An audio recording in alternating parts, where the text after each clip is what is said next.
কোরআন ও সহিহ হাদিসের আলোকে আজকের বক্তব্যের বিষয়, সফল মানুষকে কিভাবে আমরা সফল হতে পারব। উক্ত আলোচনার শুরুতে আপনাদের সাথে আমার দুটি কথা। তার এক নাম্বার কথা হচ্ছে, যতক্ষণ বক্তব্য চলবে শুধুমাত্র কেবলমাত্র কোরআন এবং সহিহ হাদিস থেকে কথা হবে ইনশাআল্লাহ। দ্বিতীয় নাম্বার কথা হচ্ছে, যেহেতু বক্তব্য চলবে শুধুমাত্র কেবলমাত্র দলিল ভিত্তিক কোরআন এবং সহিহ হাদিস থেকে, অতএব আপনাদের কাছে আমার জোরালো দাবি হচ্ছে, যতক্ষণ কথা চলবে কথাগুলো মনোযোগ সহকারে মানার নিয়তে, বুঝার নিয়তে শুনবেন ইনশাআল্লাহ। আল্লাহ তাআলা আমাদের সেই তৌফিক দান করুন, জোরে বলুন আমিন। সম্মানিত সুধী মণ্ডলী, বাংলাদেশের অসংখ্য বক্তা রয়েছে যারা জনগণের সামনে এসে কোরআন এবং সহিহ হাদিসের কথা না বলে মানুষের জনগণের সামনে এসে বিভিন্ন জাল, দঈফ, মওদু, বিভিন্ন কাহিনী বলে জনগণকে হাসাইয়া কান্দাইয়া নিজের স্বার্থ উপার্জন করে নিয়ে যাওয়ার চেষ্টা করে। কথাগণ ঠিক কিনা? আমি বলতে চাই আপনাদেরকে, একজন বক্তার বক্তব্যের জন্য এই কোরআন কি যথেষ্ট নয়? কথা বলুন, এই কোরআন কি যথেষ্ট নয়? আপনার জীবন পরিচালনার জন্য এই কোরআন কি যথেষ্ট নয়? যদি এই কোরআনই যথেষ্ট হয়, তাহলে বক্তাকে কেনই বা কোরআন এবং হাদিসের বাহিরে কথা বলতে হবে? কথাগণ ঠিক কিনা? আমি আপনাদের সম্মুখে আমার বক্তব্য শুরুতেই মহাগ্রন্থ আল কোরআনের ছোট্ট একটি সূত্র আমি আপনাদেরকে বলবো। তাতে আমি আপনাদেরকে বুঝাবো যে মহাগ্রন্থ আল কোরআন কেমন গ্রন্থ। আলহামদুলিল্লাহ, আপনি এই আল কোরআনের মাহফিলে আসতে পেরেছেন, সেজন্য আপনিও ধন্য। এজন্য আবারও বলুন আলহামদুলিল্লাহ। আপনি কোরআনকে প্রশ্ন করুন, কোরআন তুমি এই পৃথিবীতে আগমন করেছো, তো কোথায় থেকে আগমন করেছো? কোরআন জবাব দিবে, তানজিলুম মির রব্বিল আলামিন, আমি কোরআন আল্লাহর পক্ষ থেকে আগমন করেছি। আপনি এই কোরআনকে প্রশ্ন করুন, কোরআন তুমি এই পৃথিবীতে আসার পূর্বে কোথায় ছিলা? কোরআন জবাব দিবে, বাল হুয়া কুরআনুম মাজিদ ফি লাওহে মাহফুজ, আমি কোরআন লৌহে মাহফুজে ছিলাম। আপনি কোরআনকে প্রশ্ন করুন, কোরআন তুমি কার উপরে অবতীর্ণ হয়েছ? কোরআন সুন্দর করে জবাব দিবে, ওয়া আমানু বিমা নুজিলা আলা মুহাম্মদ, আমি কোরআন মুহাম্মদ সাল্লাল্লাহু আলাইহি ওয়াসাল্লামের উপর অবতীর্ণ হয়েছি। আপনি কোরআনকে প্রশ্ন করুন, কোরআন তুমি কোন মাসে আগমন করেছ? কোরআন জবাব দিবে, শাহরু রমাদানাল্লাযী উনজিলা ফীহিল কোরআন, আমি কোরআন রমজান মুবারক মাসে আগমন করেছি। আপনি কোরআনকে প্রশ্ন করুন, কোরআন তুমি কোন রাত্রিতে আগমন করেছ? কোরআন সুন্দর করে জবাব দিবে, পড়ুন, ইন্না আনজালনাহু ফি লাইলাতিল কদর, আমি কোরআন কদরের রাত্রিতে আগমন করেছি। আপনি কোরআনকে প্রশ্ন করুন, কোরআন তোমার মধ্যে পৃথিবীর সব বিষয়ের আলোচনা বিদ্যমান আসেনি? কোরআন সুন্দর করে জবাব দিবে, ওয়ানাজ্জালনা আলাইকাল কিতাবা ওয়ানাজ্জালনা আলাইকাল কিতাবা তিবয়ানান লিকুল্লি শাইইন ওয়া হুদাও ওয়া রাহমাতাও ওয়া বুশরা লিল মুসলিমিন। কোরআন বলবে, আমার মধ্যে পৃথিবীর সব বিষয়ের আলোচনা বিদ্যমান রয়েছে। এবার আপনি কোরআনকে প্রশ্ন করুন, কোরআন তাহলে তোমার মধ্যে ডাক্তারি বিদ্যা, চিকিৎসা বিদ্যা, বৈজ্ঞানিক বিদ্যাও কি তোমার মধ্যে বিদ্যমান আসেনি? এবার কোরআন সুন্দর করে জবাব দিবে, ওয়ানুনাজ্জিলু মিনাল কোরআন মা হুয়া শিফাউন ওয়া রাহমাতুল লিল মুমিনিন। কোরআন বলবে, আমার মধ্যে ডাক্তারি বিদ্যা, চিকিৎসা বিদ্যা, বৈজ্ঞানিক বিদ্যা, পৃথিবীর সকল বিদ্যায় আমি কোরআনের মধ্যে বিদ্যমান রয়েছে। এবার আপনি কোরআনকে প্রশ্ন করুন, কোরআন তুমি কি কারণে এই পৃথিবীতে আগমন করেছ? তোমার এই পৃথিবীতে আসার কারণটা কি? কোরআন সুন্দর করে জবাব দিবে, কিতাবুন আনজালনাহু ইলাইকা লিতুখরিজান নাসা মিনাজ যুলুমাতি ইলান নূর। কোরআন বলবে, আমি এই পৃথিবীতে আগমন করেছি অন্ধকার মানুষদেরকে আলোর পথ দেখানোর জন্য, পথভ্রষ্ট মানুষদেরকে হেদায়েতের রাস্তা দেখিয়ে দেওয়ার জন্য, ওই যে জাহান্নামী মানুষদেরকে জান্নাতের রাস্তা দেখিয়ে দেওয়ার জন্য, বেপর্দা নারীদেরকে পর্দাশীল নারী বানানোর জন্য, বেনামাজি মানুষদেরকে নামাজি বানানোর জন্য আমি কোরআন এই পৃথিবীতে আগমন করেছি। এবার আপনি কোরআনকে প্রশ্ন করুন, ও কোরআন, তোমার মধ্যে এত কিছু বিদ্যমান রয়েছে, কোরআন আমি তোমাকে শিখতে চাই। ও কোরআন, তুমি জবাব দাও, তোমাকে শিক্ষা অর্জন করা কঠিন না সহজ? এবার কোরআন জবাব দিবে, ওয়ালাকাদ ইয়াসসারনাল কুরআনা লিযিকরি ফাহাল মিন মুদ্দাকির। কোরআন বলবে, আমি কোরআনকে শিক্ষা অর্জন করা খুবই সহজ, কেউ কি আসো? কোরআন নিয়ে একটু চিন্তা করো, কোরআন নিয়ে একটু গবেষণা করো, কোরআনের মাহফিলে একটু আগমন করো, কোরআনের মাদ্রাসায় একটু ভর্তি হয়ে যাও, আমি কোরআন তোমার মধ্যে অতি সহজেই চলে যাব। অর্থাৎ কোরআন শিক্ষা অর্জন করা খুবই সহজ। কোরআন আপনাকে কথা বলে দিলেন। এবার আপনি কোরআনকে প্রশ্ন করুন, ও কোরআন, তোমাকে শিখলাম, ভালো কথা, আমি তোমাকে মেনে চলতে চাই। ও কোরআন, তোমাকে মানতে চাই। ও কোরআন, তোমার ভিত্তিক জীবন পরিচালনা করতে চাই। কোরআন, তোমাকে মানলে কি হবে? এবার কোরআন সুন্দর করে জবাব দিবে, ফামান তাবিআ হুদায়া ফালা খাউফুন আলাইহিম ওয়ালা হুম ইয়াহজানুন।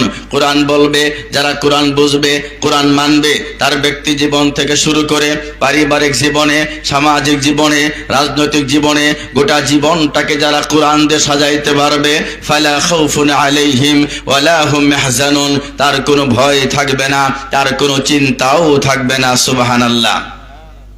এবার আপনি কোরআনকে প্রশ্ন করুন, কোরআন, তোমাকে যদি কেউ না মানে, কোরআন থেকে দূরে সরে যায়, এই যে কোরআনের মাহফিল থেকে যারা দূরে সরে থাকবে, কোরআনের আলোচনায় আসবে না, কোরআনের মাদ্রাসায় আসবে না, কোরআন বুঝবে না, কোরআন মানবে না, কোরআন থেকে দূরে সরে থাকবে, তাদের অবস্থা কি হবে? কোরআন সুন্দর করে জবাব দিবে, ওয়ামান আ'রাদা আন যিকরি ফাইন্না লাহু মাঈশাতান দানকা ওয়া নাহশুরুহু ইয়াওমাল কিয়ামাতি আমা। কোরআন বলবে, যারা কোরআন বুঝবে না, কোরআন মানবে না, কোরআন থেকে দূরে সরে থাকবে, কিয়ামতের মাঠে আল্লাহ রাব্বুল আলামিন তাদেরকে অন্ধ অবস্থায় একত্রিত করবেন, দু চোখে কিচ্ছু দেখবে না। লোকটি আল্লাহকে জিজ্ঞেস করবেন, আল্লাহ, লিমা হাশারতানি আ'মা ওয়া ক্বাদ কুনতু বাসীরা। আল্লাহ, তুমি আমাকে কেন এই অন্ধ অবস্থায় একত্রিত করলে? অথচ আমি তো দুনিয়াতে চক্ষুষ্মান ছিলাম, পৃথিবীর সব কিছু আমি দেখতে পেরেছি, আজকে আমাকে কেন এই অন্ধ অবস্থায় একত্রিত করা হলো? আল্লাহ তখন বলবেন, তুমি যেমন দুনিয়াতে গিয়ে আমি আল্লাহকে ভুলে গিয়েছিলা, তুমি যেমন দুনিয়াতে গিয়ে আমি কোরআনকে ভুলে গিয়েছিলা, তুমি যেমন দুনিয়াতে গিয়ে আমি আল্লাহর কোরআন যেখানে আলোচনা হতো সেখান থেকে দূরে সরে গিয়েছিলা, আমি আল্লাহ এই পরকালে কঠিন কিয়ামতের ময়দানে মহাশরে আমি আল্লাহ তোমার সঙ্গে এমনটাই আচরণ করলাম। বলুন নাউযুবিল্লাহ। সম্মানিত সুধী মণ্ডলী, সুতরাং মহাগ্রন্থ আল কোরআন এমন একটি গ্রন্থ যেই কোরআনকে আপনি যা বলবেন কোরআন তার ভাষায় সুন্দর জবাব দিবে। সুতরাং আজকের এই মাহফিল সংক্ষিপ্ত সময়ের ভিতরেই কোরআন ভিত্তিক আলোচনা হবে এবং সহিহ হাদিস ভিত্তিক আলোচনা হবে। আপনাদেরকে উদাত্ত আহ্বান জানাবো, কথাগুলো মনোযোগ সহকারে শুনবেন, মানার চেষ্টা করবেন। এই নিয়ত করে যদি আজকের এই মাহফিল থেকে শেষ পর্যন্ত দোয়া পাঠের মাধ্যমে আপনি বাসায় যেতে পারেন, আল্লাহ রব্বুল আলামিন তখন আপনার জন্য ঘোষণা করে দেন যে আমি আল্লাহ তাআলা বান্দার জীবনের সকল গুনাহগুলো মাফ করে দিলাম। সুবহানাল্লাহ। শুধু তাই নয়, আপনি যে কত সফল ব্যক্তি, আল্লাহ নবী সাল্লাল্লাহু আলাইহি ওয়াসাল্লাম বলেন, হাদিসে কুদসিতে আল্লাহ রব্বুল আলামিন বলছেন যে ওয়াজাবাত মাহাব্বাতি লিল মুতাজালিসিনা, যারা এই সমস্ত মজলিসে উপস্থিত হয়, ওয়াজ মাহফিল আগমন করে, কোরআন এবং সহিহ হাদিস বুঝে মানার চেষ্টা করে, তাসবিহ তাহলিল জিকির আজকার করে, তাদের জন্য আমি আল্লাহর জান্নাত, আমি আল্লাহর মহাব্বত, আমি আল্লাহর ভালোবাসা ওয়াজিব হয়ে যায়। সুবহানাল্লাহ। সম্মানিত সুধী মণ্ডলী, আমি আপনাকে বুঝাইতে চাচ্ছি, আচ্ছা বলুন তো দেখি, সবচেয়ে সফল ব্যক্তিকে, আমরা সফল মানুষকে, এটা আমরা বুঝি না, জানি না, জানার চেষ্টাও করি না। আজকে আপনি আসতে পেরেছেন এই ওয়াজ মাহফিলে, আচ্ছা বলুন তো আপনি সফল না যারা আসে নাই অথবা এসে চলে গেছে তারাই সফল? আপনারাই সফল। বলুন আলহামদুলিল্লাহ। আমরা প্রকৃত সফল কাকে বলে এটা বুঝি না, বোঝার চেষ্টাও করি না। আমরা মনে করি যে আজকে আমার একটা সরকারি চাকরি থাকতো, আজকে আমার একটা বড় বিল্ডিং থাকতো, আজকে আমি একজন নেতা হতে পারতাম, তাহলে নিজেকে আমরা সফল মানুষ মনে করি। কথা কোন ঠিক কিনা? আসলে কি এটাই সফলতা? জি না। আসল সফলতা কাকে বলে? আল্লাহ বলেন ফামান যুহজিহা আনিন নার ওয়া উদখিলাল জান্নাহ ফাকাদ ফাজা। আল্লাহ বলেন যে ব্যক্তি জাহান্নাম থেকে বাঁচতে পারলো, যে ব্যক্তি জাহান্নাম থেকে বাঁচতে পারলো, জান্নাতি মানুষ হতে পারলো, সেই ব্যক্তি প্রকৃত সফল হয়ে গেল। সুবহানাল্লাহ। তাহলে সবচেয়ে বড় সফল ব্যক্তি হচ্ছে সে যে জান্নাতি হতে পারবে। বলুন আলহামদুলিল্লাহ। আমরা জান্নাতি মানুষ হতে চাই, আল্লাহ কবুল করুন, জোরে বলুন আমিন। জান্নাতি মানুষ হতে হলে কি কাজ করতে হবে আপনাকে? জান্নাতে যেতে গেলে আপনাকে কি কি আমল করতে হবে, এই কথাগুলো আপনাদেরকে আমি শোনাবার চেষ্টা করব ইনশাআল্লাহ। সম্মানিত সুধী মণ্ডলী, আপনাকে ইবাদত করতে হবে। ইবাদত করেছেন মুহাম্মদ সাল্লাল্লাহু আলাইহি ওয়াসাল্লাম, ইবাদত করেছেন সাহাবায়ে কেরাম। আল্লাহ নবী সাল্লাল্লাহু আলাইহি ওয়াসাল্লাম তিনি সর্বপ্রথম জান্নাতে যাবেন, অথচ বিশ্বনবী কত কষ্ট করে, মানুষকে কত যন্ত্রণা সহ্য করে বিশ্বনবী মুহাম্মদুর রাসূলুল্লাহ সাল্লাল্লাহু আলাইহি ওয়াসাল্লাম ইবাদত করতেন। কাফেরের বাচ্চারা মুহাম্মদ সাল্লাল্লাহু আলাইহি ওয়াসাল্লামকে বিভিন্ন ভাবে কষ্ট দিত। আল্লাহ নবী সাল্লাল্লাহু আলাইহি ওয়াসাল্লাম নিয়মিত তাহাজ্জুদ সালাত আদায় করতেন। এক রাত্রি অথবা দুই রাত্রি অসুস্থতার কারণে ঘুম থেকে উঠতে পারে নাই। ইশতাকান নবী সাল্লাল্লাহু আলাইহি ওয়াসাল্লাম ফালাম ইয়াকুম লাইলাতান আও লাইলাতাইনি ফাআতাত ইমরাআতুন فقالت يا محمد ما أرى شيطانك إلا قد تركك فأنزل الله عز وجل والضحى والليل إذا سجى ما ودعك ربك وما قلى। আল্লাহ নবী ওই যে প্রত্যেক রাত্রিতে তাহাজ্জুদ সালাত পড়তেন। আল্লাহ যেহেতু ঘোষণা করেছেন হে নবী কুমিল লাইলা ইল্লা কলিলা, এই ঘোষণা পাওয়ার পরে আল্লাহ নবী দৈনিক প্রত্যেক রাত্রি তাহাজ্জুদ সালাত আদায় করতেন। এক রাত অথবা দুই রাত বিশ্বনবী মুহাম্মদুর রাসূলুল্লাহ ওই যে অসুস্থতার কারণে ঘুম থেকে উঠতে পারে নাই, তাহাজ্জুদ সালাত পড়তে পারে নাই। এতে করেই ওই যে আবু লাহাবের স্ত্রী, ওই যে আবু সুফিয়ানের বোন, আবু লাহাবের স্ত্রী আবু সুফিয়ানের বোন ওই যে উম্মে জামিল, এই নষ্টা মহিলা এসে মুহাম্মদ সাল্লাল্লাহু আলাইহি ওয়াসাল্লামকে বলছে, ও মুহাম্মদ, তোমার শয়তান তোমাকে ভুলে গেছে। নাউযুবিল্লাহ। আল্লাহ নবীর মনটা খারাপ হয়ে যেতে পারে, মনটা নষ্ট হয়ে যেতে পারে, মনে বড় কষ্ট লাগতে পারে। সাথে সাথে আল্লাহ রাব্বুল আলামিন মুহাম্মদ সাল্লাল্লাহু আলাইহি ওয়াসাল্লামকে সান্ত্বনা দিয়ে বললেন, ও নবী, কাফেররা বলে আমি আল্লাহ তোমাকে ভুলে গিয়েছি, আমি আল্লাহ তোমাকে ছেড়ে দিয়েছি। মা ওয়াদ্দাআকা রাব্বুকা ওয়া মা ক্বালা। নবী গো, আমি তোমাকে অর্থাৎ তোমার রব তোমাকে ভুলেও যান নাই, তোমাকে ছেড়েও দেন নাই, তোমার প্রতি রাগান্বিত হন নাই। সুবহানাল্লাহ। এবার কাফেররা বলা শুরু করলো, মুহাম্মদ একজন শায়ের, কবি। যদি কবি না হতো তাহলে কি সুন্দর করে কবিতা আবৃত্তি করে, ওয়াশ-শামসি ওয়াদুহাহা ওয়াল কমারি ইযা তালাহা ওয়ান নাহারি ইযা জাল্লাহা ওয়াল লাইলি ইযা ইয়াগশাহা, এইভাবে কি সুন্দর করে কবিতা আবৃত্তি করে, এটা একজন কবি ছাড়া সম্ভব না। সাথে সাথেই আল্লাহ রাব্বুল আলামিন তাদের দাঁত ভাঙ্গা জবাব দিয়ে ঘোষণা করলেন, ওমা হুয়া বিকৌলি শাইরিন কলিলাম মা তুমিনুন। নবী কবি না, বরং তোমরা অল্প সংখ্যক মানুষই ঈমান আনয়ন করে থাকো। এবার কাফেররা বলা শুরু করলো, তাহলে মুহাম্মদ একজন জাদুকর। যদি জাদুকরি না হতো তাহলে মুহাম্মদের কথা যারাই শুনে তারাই মুহাম্মদের প্রতি আকৃষ্ট হয়ে যায়। ওই যে সৌদি আরবে যখন বিভিন্ন মানুষেরা হজ করতে যায়, তখন কাফেররা চতুর্দিক থেকে ঘেরাও করে যারা হজ করতে আসে তাদেরকে বলা বলি শুরু করে দেয় যে তোমরা হজ করতে যাচ্ছ ভালো কথা, কিন্তু ওই যে মক্কা মদিনায় একজন নতুন পাগলের আবির্ভাব ঘটেছে, মুহাম্মদ নাকি তার নাম, ওই পাগলের কথা কিন্তু তোমরা শুনবা না।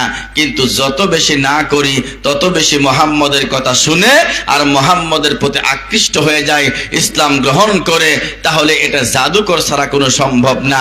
সাথে সাথেই আল্লাহ রাব্বুল আলামিন আয়াত নাজিল করে দিলেন, ওয়ালা বিকৌলি কাহিনিন কলিলাম মা তাযাক্কারুন। নবী জাদুকর না, তোমরা অল্প সংখ্যক মানুষই তোমরা নসিহত কবুল করে থাকো। এবার কাফেররা বলা শুরু করলো, তাহলে মুহাম্মদ একজন পাগল। আরে পাগলই যদি না হতো তাহলে কে বলেছে তাকে? তার বাপ দাদা 14 গোষ্ঠী 360 350 অসংখ্য তাদের রব তারা মানত, অসংখ্য রবের তারা ইবাদত করত। কে বলেছে তাকে বাপ দাদা 14 গোষ্ঠীর ধর্মকে পরিত্যাগ করে একমাত্র আল্লাহ শুধু একজন রবকে মানার জন্য কে বলেছে? এটা একজন পাগল ছাড়া কোনো সম্ভব না। তাহলে মুহাম্মদ একজন পাগল। সাথে সাথে আল্লাহ রাব্বুল আমিন সুন্দর করে আয়াত নাজিল করে বললেন, মা আনতা বিনি'মাতি রাব্বিকা বিমাজনুন। হে নবী, আপনি আপনার রবের অনুগ্রহে পাগল না। সুন্দর করে জবাব দিয়ে দিচ্ছেন। এবার কাফেরা বলা শুরু করলো, যখন মুহাম্মদ সাল্লাল্লাহু আলাইহি ওয়াসাল্লামের সন্তান আব্দুল্লাহ মারা গেল, এবার রাসূল সাল্লাল্লাহু আলাইহি ওয়াসাল্লামের একটা ছেলেও জীবিত রইল না, রাসূলের ছেলে জীবিত নাই। এই জন্য কাফেরা বলা শুরু করলো, তাহলে মুহাম্মদ যখন মারা যাবে মুহাম্মদের নাম গন্ধ পর্যন্ত খুঁজে পাওয়া যাবে না, মুহাম্মদের ওই যে বংশ মর্যাদা খুঁজে পাওয়া যাবে না। মুহাম্মদ একজন লেজ কাটা, মুহাম্মদ হচ্ছে নির্বংশ, মুহাম্মদের বংশ খুঁজে পাওয়া যাবে না। সাথে সাথে আল্লাহ তাআলা আয়াত নাজিল করে দিলেন, ইন্না শানিআকা হুয়াল আবতার। ও নবী, চিন্তা করো না, টেনশন করিও না, তুমি দুশ্চিন্তা করিও না, হতাশ হইও না। তুমি লেজ কাটা না, তুমি নির্বংশ না। যারা তোমাকে নির্বংশ বলে বরং তারাই নির্বংশ। সুবহানাল্লাহ। বাস্তব প্রমাণ আপনারা যারা দেখেছেন হজ করতে গিয়ে যে সমস্ত কাফেরের বাচ্চারা মুহাম্মদ সাল্লাল্লাহু আলাইহি ওয়াসাল্লামকে নির্বংশ বলতো, তারাই হচ্ছে আজকে নির্বংশ। তাদের বাড়ি ঘর খুঁজে পাওয়া যায় না, এবং পৃথিবীতে এমন কোন মুসলমানের নাম খুঁজে পাবেন না, হিন্দুদের নামও খুঁজে পাবেন না। যারা ওই যে আবু লাহাব, আবু জেহেল, উতবা, সাইবা তাদের ছেলে মেয়ের নাম রেখেছে, কথা বলেন আছে? নাই। বরং মুহাম্মদের নাম আহমদ পৃথিবীতে আছে না নাই? ইসমুহু আহমদ, মুহাম্মদের নাম পৃথিবীতে খুঁজে পাওয়া যায়, কিন্তু কাফেরদের নাম খুঁজে পাওয়া যায় না। শুধু তাই নয়, আল্লাহ রাব্বুল আলামিন মুহাম্মদ সাল্লাল্লাহু আলাইহি ওয়াসাল্লামের সম্মান, ইজ্জত, মর্যাদা এমন ভাবে বৃদ্ধি করে দিয়েছেন। আল্লাহ বলছেন, নরাফা'না লাকা যিকরাক। ও নবী, আমি আপনার সম্মান, আপনার ইজ্জত, আপনার মর্যাদা আমি আল্লাহ সুবহানাহু ওয়া তাআলা আকাশ চুম্বি করে দিয়েছি। বলুন সুবহানাল্লাহ। শুধু তাই নয়, পৃথিবীতে দেখেন ভালো করে, এই মহাগ্রন্থ আল কোরআনে অন্যান্য নবীদেরকে আল্লাহ তাআলা ডাক দিয়েছেন, ইয়া নূহ, ইয়া মূসা, ইয়া ঈসা, এইভাবে ডাক দিয়েছেন। কিন্তু আল্লাহ রাব্বুল আমিন মুহাম্মদ সাল্লাল্লাহু আলাইহি ওয়াসাল্লামকে এইভাবে সম্মানিত করলেন, ইয়া আইয়ুহার রাসূল, ইয়া আইয়ুহান নবী, ইয়া আইয়ুহাল মুজাম্মিল, ইয়া আইয়ুহাল মুদ্দাথির, এইভাবে সম্মানিত করে আল্লাহ তাআলা মুহাম্মদ সাল্লাল্লাহু আলাইহি ওয়াসাল্লামকে ডাক দিতেন। বলুন সুবহানাল্লাহ। শুধু তাই নয়, আল্লাহ রাব্বুল আমিন মুহাম্মদ সাল্লাল্লাহু আলাইহি ওয়াসাল্লামকে বলেন, নবী, কাফেররা যা বলে বলুক, ফাসবির সাবরান জামিলা, তুমি উত্তম ভাবে ধৈর্য ধারণ করো। ওয়াসবির আলা মা ইয়াকুলুনা ওয়াহজুরহুম হাজরান জামিলা। কাফেররা যা বলে বলুক, তার উপরে তুমি ধৈর্য ধারণ করো, আমি তাদের কথার জবাব দিয়ে দিব। এই জন্য মুহাম্মদ সাল্লাল্লাহু আলাইহি ওয়াসাল্লামকে আল্লাহ বললেন, নবী, তারা তোমাকে নির্বংশ বলে, জিনা তুমি নির্বংশ না, এমন ব্যবস্থা আমি আল্লাহ করে দিব। কিয়ামত পর্যন্ত আমার বান্দারা, তোমার উম্মতেরা তোমাকে স্মরণ করবে। এই জন্য আল্লাহ সুন্দর ব্যবস্থা করে দিলেন। বলুন, আজানের মধ্যে মুহাম্মদের নাম আছে না নাই? আজানের মধ্যে আছে না নাই? ইকামতের মধ্যেও আছে না নাই? জুমার খুতবাতে মুহাম্মদ আছে না নাই? ঈদের খুতবায় মুহাম্মদ আছে না নাই? এই যে আজকে বক্তব্য শুরু করেছি, এই বক্তব্যের শুরুতেও মুহাম্মদের নাম আছে না নাই? এইভাবে আল্লাহ তাআলা মুহাম্মদের নাম পৃথিবী যতদিন থাকবে, পৃথিবী যতদিন থাকবে, উম্মতে মুহাম্মদী ততদিন পর্যন্ত মুহাম্মদকে স্মরণ করবে। সুবহানাল্লাহ। শুধু তাই নয়, আল্লাহ বলছেন, এই পৃথিবীতে ইসলাম আসার পূর্ববর্তী যত ধর্ম আছে সব ধর্ম বাতিল, একমাত্র মুহাম্মদের ধর্ম ইসলামই একমাত্র মনোনীত ধর্ম। শুধু তাই নয়, আল্লাহ রাব্বুল আমিনের রাসূল বলছেন এবং কোরআন বলছেন যে কেউ যদি শুধুমাত্র বলে আমি শুধু কোরআন মানব, শুধু আল্লাহকে মানব, শুধু কোরআন মানব, শুধু আল্লাহকে মানব, রাসূলকে মানব না, রাসূলের হাদিসকে মানব না, তাহলে সে মুসলমান থাকতে পারে না। বাংলার জমিনে একটা দল বের হয়েছে, একটা ফেরকা বের হয়েছে, তার নাম আহলে কোরআন। শুনুন, যারা বলে আমি আহলে কোরআন, আমি শুধু কোরআন মানব, হাদিস মানব না, আল্লাহকে মানব, রাসূলকে মানব না, বরং যারা দাবি করে কোরআন আহলে কোরআন, তারা আহলে কোরআনও না, আহলে হাদিসও না, বরং তারা কোরআনও মানে না, হাদিসও মানে না, আল্লাহকেও মানে না, রাসূলকে মানে না, পুরা ইসলাম সে মানে না। কথা কোন ঠিক কিনা? যারা দাবি করবে আমি আহলে কোরআন, এরা কিচ্ছু মানে না। এই কোরআন শুধু যদি মানে, তাহলে হাদিস ছাড়া কোরআন মানা সম্ভব না, আর রাসূল ছাড়া আল্লাহকে মানা সম্ভব না। এই জন্যই আহলে কোরআন যারা দাবি করে, এরা হচ্ছে ভণ্ড, এরা হচ্ছে পথভ্রষ্ট, এরা মুসলমান নয়, এরা হচ্ছে কাফের, এরা মুসলমান দাবি করতে পারে না। সম্মানিত সুধীমণ্ডলী, এইভাবে আল্লাহ রাব্বুল আমিন মুহাম্মদ সাল্লাল্লাহু আলাইহি ওয়াসাল্লামকে সম্মানিত করেছেন। শুধু তাই নয়, ওই নবী মুহাম্মদ সাল্লাল্লাহু আলাইহি ওয়াসাল্লাম পৃথিবীতে কত কষ্ট করেছেন ইসলামের জন্য, ইবাদতের জন্য, ওই যে সফলতা হওয়ার জন্য। সেই সফলতা হচ্ছে জান্নাত। সেই জন্য আল্লাহ রাব্বুল আমিন ওই নবী মুহাম্মদুর রাসূলুল্লাহ সাল্লাল্লাহু আলাইহি ওয়াসাল্লামকে দিয়েই সর্বপ্রথম জান্নাত উদ্বোধন করবেন। সুবহানাল্লাহ। সর্বপ্রথম যিনি জান্নাতে যাবেন তিনি কে? তিনি হচ্ছেন মুহাম্মদ সাল্লাল্লাহু আলাইহি ওয়াসাল্লাম। প্রমাণ, আল্লাহ নবী বলেন আতি বাবাল জান্নাতি ইয়াউমাল কিয়ামাতি ফাস্তাফতাহু ফায়াকুলুল খাজিন মান আনতা ফাআকুলু মুহাম্মদ। আল্লাহ নবী বলেন কিয়ামতের মাঠে আমি সর্বপ্রথম জান্নাতের দরজায় আগমন করব, এসে জান্নাতের দরজা খুলতে বলবো। ওই সময় জান্নাতের দারোয়ান দারোয়ান কি বলবেন? মান আনতা, আপনি কে? ওই সময় আমি বলবো আমি হচ্ছি মুহাম্মদ সাল্লাল্লাহু আলাইহি ওয়াসাল্লাম। ঠিক ওই সময় আল্লাহ রাব্বুল আমিনের রাসূল হাদিসে এসেছে, ওই সময় দারোয়ান দারোয়ান কি বলবেন? যেদিন থেকে আল্লাহ রাব্বুল আমিন আমাকে এই জান্নাতের দারোয়ান হিসাবে নিয়োগ দিয়েছেন, সেদিন থেকে আল্লাহ রাব্বুল আলামিন আমাকে বলে দিয়েছেন আমি যেন মুহাম্মদের পূর্বে কারো জন্য জান্নাতের দরজা খুলে না দেই। সুবহানাল্লাহ। আমি নবী সর্বপ্রথম জান্নাতে যাব, অথচ লা ফাখরা, আমার মধ্যে কোনো অহংকার নাই। অথচ আমরা যারা শিক্ষিত, অনেক বড় শিক্ষিত, আমার মধ্যে অহংকার। কথা কোন ঠিক কিনা? আমি বড় নেতা, আমার মধ্যে অহংকার। আমি বড় ধনী, আমার মধ্যে অহংকার। কথা কোন আছে না নাই? আছে। কিন্তু মুহাম্মদ সাল্লাল্লাহু আলাইহি ওয়াসাল্লাম তিনি সর্বপ্রথম জান্নাতে প্রবেশ করবেন, অথচ সেই নবীর মধ্যে কোনো অহংকার নেই। কারণ অহংকারকারী ব্যক্তি জান্নাতে যেতে পারবে না। আমরা সেই নবীর উম্মত হতে পেরে খুশি না বেজার? কম না বেশি? অন্যান্য সকল নবীর উম্মতের চাইতে আমাদের দাম কম না বেশি? বেশি।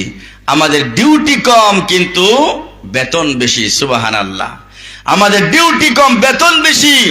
আমাদের ডিউটি এতটাই কম, আমাদের হায়াত কম, জীবন আমাদের অল্প, কিন্তু সবার আগে জান্নাতে আমরাই যাব বেশি। সুবহানাল্লাহ। কারণ আমরা এক রাত্রিতে ইবাদত করতে পারলেই হাজার হাজার মাসের চাইতে বেশি নেকি। বলুন আছে না নাই? সেটা কাদের জন্য? এই উম্মতে মুহাম্মদের জন্যই। বলুন সুবহানাল্লাহ। শুধু তাই নয়, উম্মতে মুহাম্মদের মর্যাদা সম্মান আল্লাহ রাব্বুল আমিন এতটাই বৃদ্ধি করে দিয়েছেন। আল্লাহ নবী বলেন আন বুরাইদা রাদিয়াল্লাহু আনহু قال قال رسول الله صلى الله عليه وسلم। আল্লাহ নবী বলেন আহলুল জান্নাতি 20 ওয়া মিয়াতু সাফিন 80 মিনহা মিন হাযিহিল উম্মাহ وأربعون من سائر الأمم رواه الترمذي আল্লাহর নবী বলেন কিয়ামতের মাঠে জান্নাতবাসীদের কাতার হবে 120 কাতার, তন্মধ্যে শুধুমাত্র আমরা উম্মতে মুহাম্মদী আমরাই হব 80 কাতার। সুবহানাল্লাহ। বাকি থাকে কয় কাতার? 120 কাতারের মধ্যে আমরাই যাব 80 কাতার। বাকি থাকে কয় কাতার? কথা বলেন। 40 কাতার। হযরত আদম আলাইহিস সালাতু ওয়াস সালাম থেকে নিয়ে বিশ্বনবী মুহাম্মদুর রাসূলুল্লাহ সাল্লাল্লাহু আলাইহি ওয়াসাল্লামের আগ পর্যন্ত যত নবী রাসূল পৃথিবীতে আগমন করেছে সকল নবী রাসূলের উম্মত থেকে যাবে শুধুমাত্র বাকি 40 কাতার। তাহলে আমরাই সবচেয়ে বেশি জান্নাতে যাব, বলুন সুবহানাল্লাহ। শুধু তাই নয়, عن ابي امامه رضي الله عنه قال وعدني ربي ان يدخل الجنه من امتي 70,000 لا حساب عليهم ولا عذاب مع كل 70,000 وثلاث حتيات من حتيات ربي الله اكبر। আল্লাহ নবী বলেন স্বয়ং আল্লাহ রাব্বুল আলামিন আমার সাথে ওয়াদাবদ্ধ হয়েছেন, স্বয়ং আল্লাহ রাব্বুল আলামিন আমাকে ওয়াদা দিয়েছেন কিয়ামতের ময়দানে মহাশরে আমার উম্মত থেকে 1 নয় 2 নয় 70,000 উম্মতে মুহাম্মদীকে আল্লাহ রাব্বুল আলামিন বিনা হিসাবে জান্নাত দান করবে। সুবহানাল্লাহ। লা হিসাব আলাইহিম ওয়ালা আযাবা, তাদের কোনো হিসাব হবে না, কোনো আযাব হবে না। প্রথম 70,000, এর পরে প্রত্যেক হাজারে আরো 70,000। সুবহানাল্লাহ। এখনো পর্যন্ত শেষ হয় নাই। অবশেষে ও থালাতু হাতিয়াতিম মিন হাতিয়াতি রব্বি, অবশেষে আল্লাহ রাব্বুল আমিন এইভাবে নিজ হাত দিয়ে, নিজ হাতের এইভাবে 3 অঞ্জলি পরিমাণ উম্মতে মুহাম্মদীকে আল্লাহ রাব্বুল আমিন নিজ হাত দিয়ে ওই যে জান্নাতে প্রবেশ করিয়ে দিবেন, বলুন সুবহানাল্লাহ। আজকে আমরা এই গভীর রাত্রিতে আল্লাহর দরবারে দোয়া করি, রব্বুল আমিন যেদিন তোমার কিছু বান্দা বান্দীদেরকে ওই যে বিনা হিসাবে জান্নাত দান করবে, আল্লাহ তুমি ওই বিনা হিসাবে জান্নাতীদের মধ্যে তুমি আমাদের সকলকে কবুল করে নিও। জোরে বলুন আমিন। কারণ হচ্ছে যদি আল্লাহ তাআলা আমাদের হিসাব নিয়ে বসেন এবং যদি আমাদের হিসাব আল্লাহ নিয়ে বসেন, তাহলে আমরা কেউ আমাদের ইবাদত দিয়ে হিসাব দিয়ে আমরা কেউ জান্নাতে যেতে পারবো না।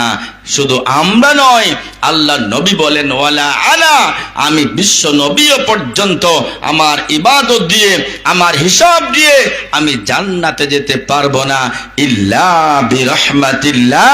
আল্লাহর দয়া, আল্লাহর করুণা, আল্লাহর ভালোবাসা, আল্লাহর রহমত ছাড়া কেউ জান্নাতে যেতে পারবে না। অতএব আল্লাহর দরবারে দোয়া করি, আল্লাহ তুমি আমাদের প্রতি দয়া করে পরকালে যাদেরকে বিনা হিসাবে জান্নাত দান করবে তাদের মধ্যে আমাদের সকলকে কবুল করে নিও। জোরে বলুন আমিন। আমরা ওই নবীর সাথেই জান্নাতে থাকতে চাই, সুযোগ আছে না নাই? নবীর সাথে জান্নাতে থাকার সুযোগ আছে না নাই? আল্লাহ নবী বলছেন আনা ও কাফিলুল ইয়াতীম কাহাতাইন। আল্লাহ নবী বলছেন আমি এবং এতিমকে লালন পালনকারী ব্যক্তি ঠিক এইভাবে একসাথে জান্নাতে থাকবো। সুবহানাল্লাহ। এতিমকে যারা লালন পালন করবে তারা এবং বিশ্ব নবী ঠিক এইভাবে একসাথে জান্নাতে থাকবে। সুবহানাল্লাহ।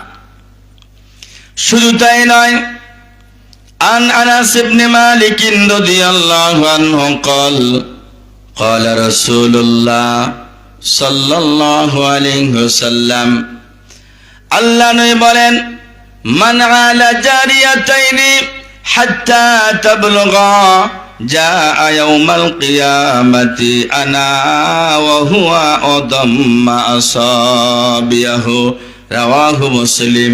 আল্লাহ নবী বলেন যার 2টি কন্যা সন্তান রয়েছে, যার 2টি মেয়ে সন্তান রয়েছে, আর এই মেয়ে সন্তান 2টিকে প্রাপ্ত বয়স্কা বাচ্চা হওয়া পর্যন্ত লালন পালন করতে পারবে। আল্লাহর নবী বলেন ওই মেয়ের মা বাবা এবং আমি বিশ্ব নবী ঠিক এইভাবে একই সাথে জান্নাতে থাকব। সুবহানাল্লাহ। শুধু তাই নয়, আন আবি সাঈদ আল খুদরি রাদিয়াল্লাহু আনহু قال قال رسول الله সাল্লাল্লাহু আলাইহি ওয়াসাল্লাম, আল্লাহর নবী বলেন যার তিনটি কন্যা সন্তান রয়েছে, মান আলা তালাতা বানাতিন ফাআদ্দাবাহুন্না ওয়া যাওয়াজাহুন্না ওয়া আহসানা ইলাইহিন্না ফালাহুল জান্নাহ। আল্লাহর নবী বলেন যার তিনটি কন্যা সন্তান রয়েছে ওই কন্যা সন্তানদেরকে 1 নাম্বার লালন পালন করবে, 2 নম্বরে উত্তম শিষ্টাচার শিক্ষা দেবে, 3 নম্বরে বিবাহের ব্যবস্থা করবে, 4 নম্বরে বিবাহের পরেও মেয়েদের সাথে উত্তম ব্যবহার বজায় রাখবে। আল্লাহর নবী বলেন যেই মেয়ের মা বাবা মেয়েদের সাথে এই আচরণ করতে পারবে, এই দায়িত্বগুলো পালন করতে পারবে, ফালাহুল জান্নাহ, ওই মেয়ের মা বাবার জন্য জান্নাত ওয়াজিব হয়ে যায়। সুবহানাল্লাহ।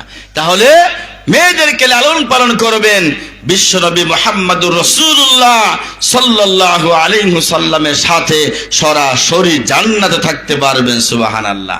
অথচ আমাদের বাংলার জমিনে অসংখ্য মূর্খ স্বামী আছে, বাবা আছে, এমনও লোক আছে বাংলাদেশে তার ঘরে 1টা 2টা 3টা মেয়ে সন্তান জন্ম নিলে মুখটা কালো হয়ে যায়। কথা কোন আছে না নাই? ছেলে সন্তান জন্মগ্রহণ করলে সুন্দর করে ঋণ করে নিয়ে হলেও ওই যে মিষ্টি বিতরণ হয়, কিন্তু মেয়ে সন্তান জন্মগ্রহণ করলে মনটা খারাপ হয়ে যায়। 1টা 2টা 3টা মেয়ে যদি জন্মগ্রহণ করে ওই বেয়াদম ওই পশু স্বামী তার স্ত্রীকে তালাক পর্যন্ত দিতে দ্বিধাবোধ করে না। কথা কোন এরকম পুরুষ এরকম স্বামী বাংলাদেশে আছে না নাই? সম্মানিত সুধী মণ্ডলী, কন্যা সন্তান আপনার ঘরে জন্ম হয়েছে, আপনার কপাল খুলে গিয়েছে, আপনার ঘরে রহমত এবং বরকত নাজিল হবে। আল্লাহ তাআলা এই মেয়ে সন্তানের কারণে আপনাকে জান্নাতে দিবেন। শুধু জান্নাতে না, ওই মুহাম্মদ সাল্লাল্লাহু আলাইহি ওয়াসাল্লামের সাথে জান্নাতে থাকতে পারবেন। সুবহানাল্লাহ। সুতরাং আমরা জান্নাতে যেতে চাই। কোথায় যেতে চাই? জান্নাতে যেতে চাই।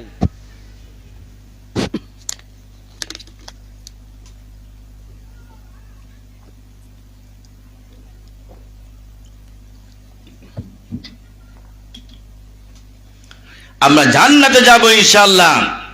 তবে কিভাবে যাব? একথাই রাসূল বলছেন।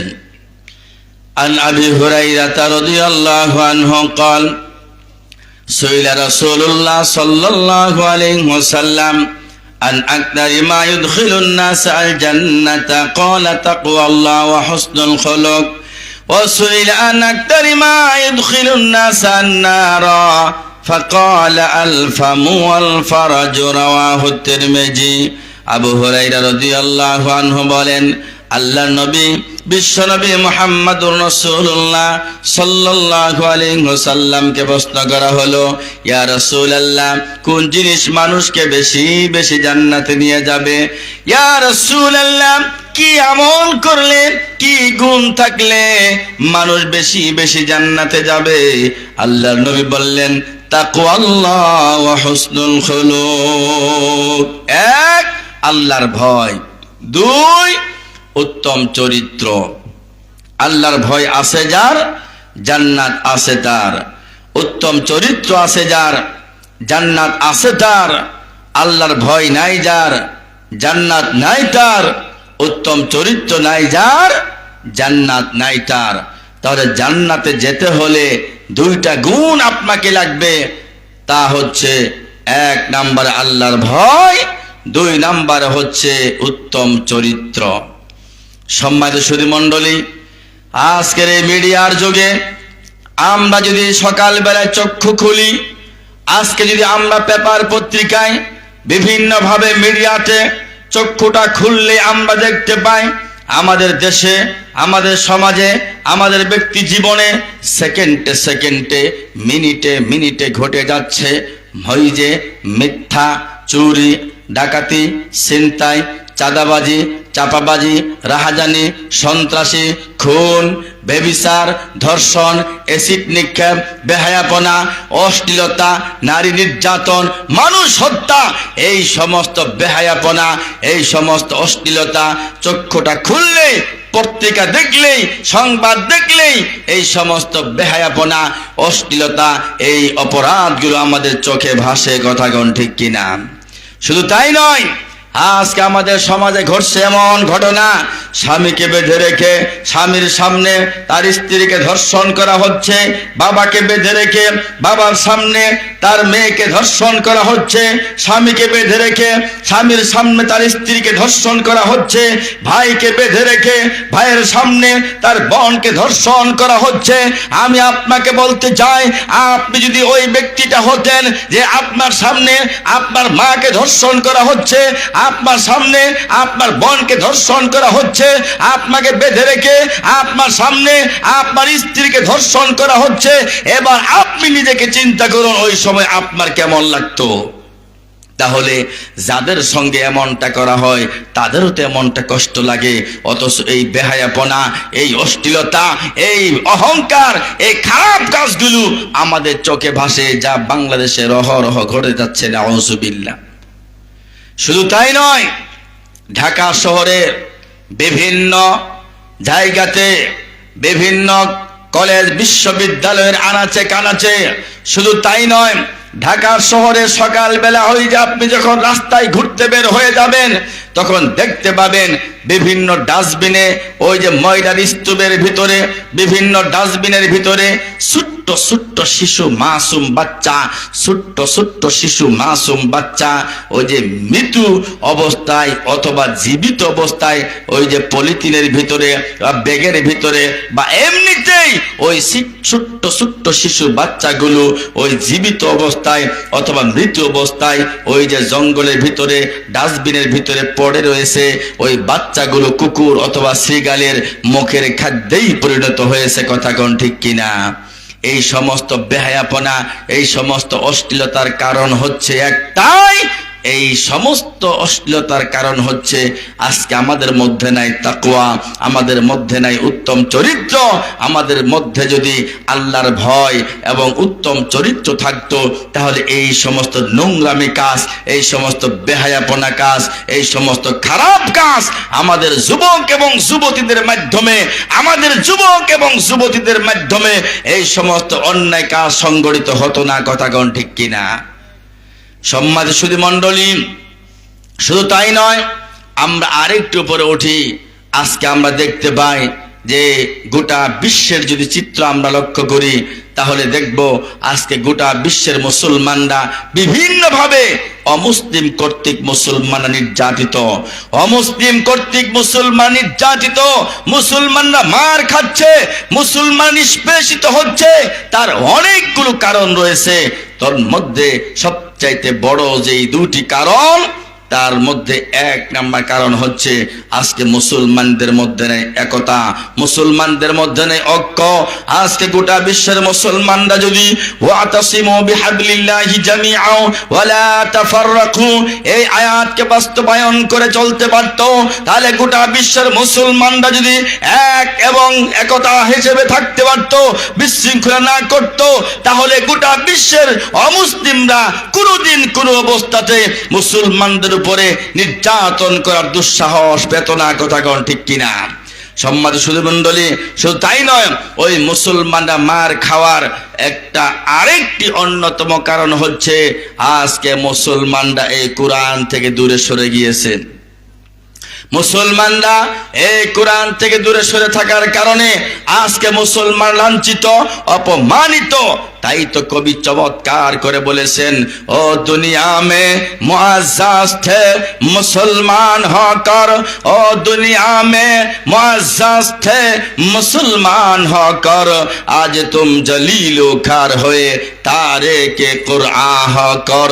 বিশ্বে তারা ছিল সেরা হয়ে মুসলমান, বিশ্বে তারা ছিল সেরা হয়ে মুসলমান, আজ তারাই লাঞ্ছিত সারিয়া কুরআন। কথা কোন ঠিক কিনা? এই কোরআনকে ছেড়ে দেওয়ার কারণে গোটা বিশ্বের মুসলমানরা আজকে লাঞ্ছিত, অপমানিত, মার খাচ্ছে। এই জন্য বিশ্বের মুসলমান আমাদেরকে কোরআন ধারণ করতে হবে। ব্যক্তি জীবন থেকে শুরু করে পারিবারিক জীবন, সামাজিক জীবন, রাজনৈতিক জীবন, অর্থনৈতিক জীবন, গোটা জীবনটাকে আমাকে সাজাইতে হবে মহাগ্রন্থ আল কোরআন দিয়ে। আল্লাহ তাআলা আমাদের সেই তৌফিক দান করুন, জোরে বলুন আমিন। আমরা সফল হতে চাই, সফলতার জন্য দরকার জান্নাত। ওই জান্নাতে আপনি কিভাবে যাবেন এ কথা রাসূল সাল্লাল্লাহু আলাইহি ওয়াসাল্লাম আমাদের শিক্ষা দিলেন। আন আব্দুল্লাহ ইবনে সালাম রাদিয়াল্লাহু আনহু قال قال رسول الله صلى الله عليه وسلم يا أيها الناس أفشوا السلام وأطعموا الطعام وصلوا الأرحام وصلوا والناس نيام তাদখুলুল জান্নাতা বিসালাম। রাওয়াহু তিরমিজি। আল্লাহ নবী বলেন, হে আমার উম্মতেরা, হে মানব মণ্ডলী, মাত্র তোমরা 4টি কাজ করবে, 4টি আমল করবে, 4টি গুণ অর্জন করবে। আমি রাসূল বলে দিলাম, অতি সহজে নিরাপদে সোজা দৌড়ে জান্নাতে চলে যাবে। আল্লাহ নবী বলেন, 1 নম্বরে আফসুস সালাম, বেশি বেশি সালামের আদান প্রদান করবে। ওয়াতিমুত তুআম, 2 নম্বরে অভাবীকে খাদ্য খাওয়াবে। ওয়াসিলুল আরহাম, 3 নম্বরে আত্মীয়তা সম্পর্ক বজায় রাখবে। 4 নম্বরে ওয়াসাল্লু ওয়ান্নাসু নিয়ামুন, 4 নম্বরে মানুষ যখন ঘুমিয়ে থাকবে ওই সময় তাহাজ্জুদ সালাত আদায় করবে। আবারও শোনার চেষ্টা করুন। 1 নম্বরে বেশি বেশি সালামের আদান প্রদান করবে। 2 নম্বরে অভাবীকে খাদ্য খাওয়াবে। 3 নম্বরে আত্মীয়তা সম্পর্ক বজায় রাখবে। 4 নম্বরে মানুষ যখন ঘুমিয়ে থাকবে ওই সময় গভীর রাত্রিতে উঠে তাহাজ্জুদ সালাত আদায় করবে। আল্লাহ নবী বলেন, এই 4টি গুণ যারা অর্জন করতে পারবে তাদখুলুল জান্নাতা বিসালাম। আল্লাহ নবী বলেন, ওই লোকটি নিরাপদে সোজা দৌড়ে জান্নাতে চলে যাবে। সুবহানাল্লাহ। গুণ কয়টা বললাম? 4টা। সহজ না কঠিন? সহজ না কঠিন? খুব সহজ। এই 4টি গুণের মধ্যে 1 নাম্বার গুণের নাম কি? 1 নাম্বার গুণের নাম কি? সালাম।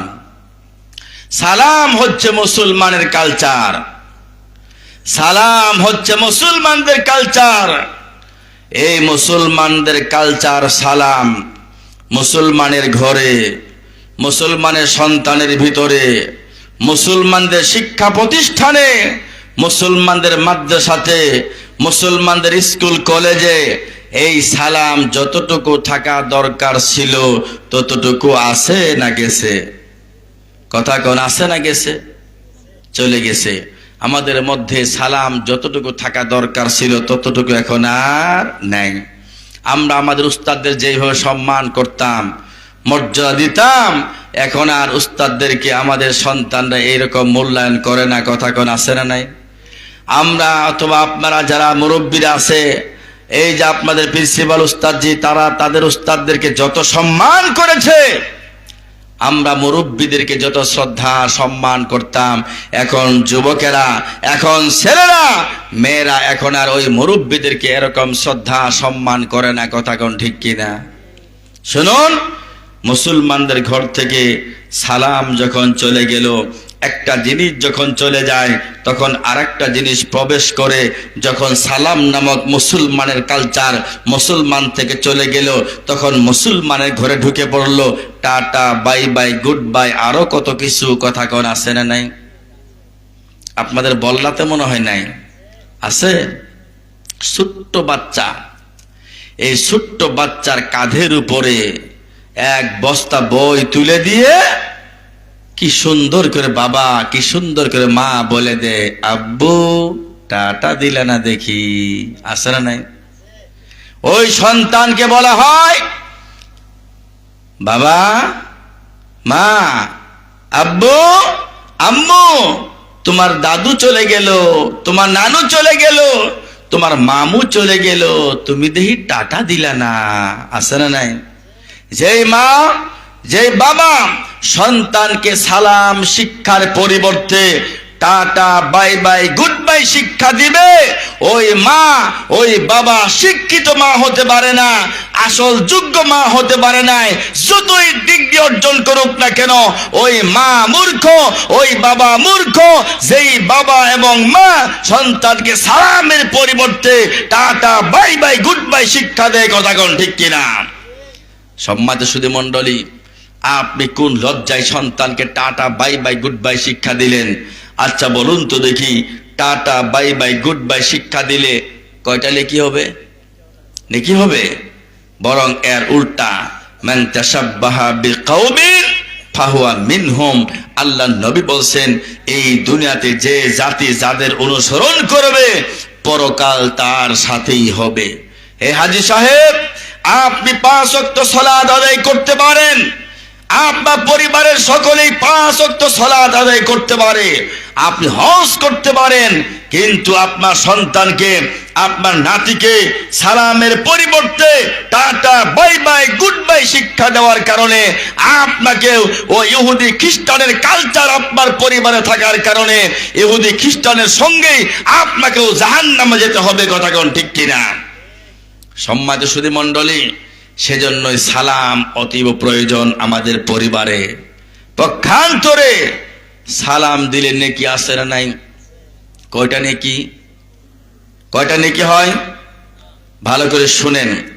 আল্লাহ নবী বলছেন, মান ক্বালা আসসালামু আলাইকুম, বলেন আসসালামু আলাইকুম, সবাই বলেন। অনেকে আমরা সালাম পর্যন্ত দিতে পারি না। আছে না নাই? অনেক বড় মানুষ, নামি কামি নেতা, অমক সমক, এই সেই, কিন্তু হাজার হাজার মানুষের মধ্যে এসে মাইক দিয়ে সালামটা পর্যন্ত দিতে পারে না। আছে না নাই? আসসালামু আলাইকুম, আছে না নাই? সালাম পর্যন্ত দিতে পারে না। বয়স হয়ে গেল 80 বছর, 90 বছর, মুসলমানের কালচার সালামটা পর্যন্ত শুদ্ধ করে দিতে পারে না।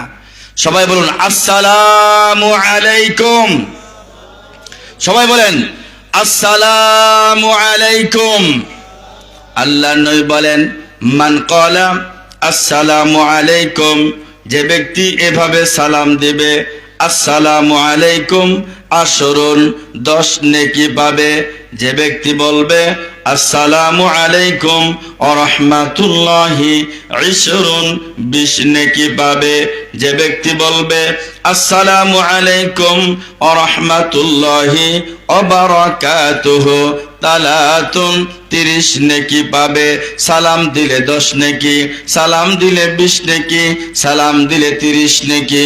শুধু তাই নয়, এতটুকুই শেষ নয়। হাদিসে কুদসিতে আল্লাহ রাব্বুল আলামিন বলেন, বান্দা যখন একটা নেকি করে, আমার বান্দা বান্দিরা যখন একটা নেকি করে, আমি আল্লাহ ওই নেকিকে 1 রাখি না, 1 থেকে 10, 700, এইভাবে আমি আল্লাহ তার নেকির পরিমাণ বৃদ্ধি করে থাকি। সুবহানাল্লাহ। সালাম দিলে মহব্বত বাড়ে, মহব্বত বাড়লে ঈমান বাড়ে, ঈমান তৈরি হয়, ঈমান তৈরি হলে জান্নাতে যাওয়া যায়। সালাম আছে তো মহব্বত আছে, মহব্বত আছে তো ঈমান আছে, ঈমান আছে তো জান্নাত আছে। সালাম নাই তো মহব্বত নাই, মহব্বত নাই তো ঈমান নাই, ঈমান নাই তো জান্নাত নাই। সুতরাং সালাম হবে আপনার পরিবারে যেই পরিবারে সালাম থাকবে ওই পরিবারে জান্নাত রয়েছে। জান্নাতে যেতে হলে সালামের বিকল্প নাই।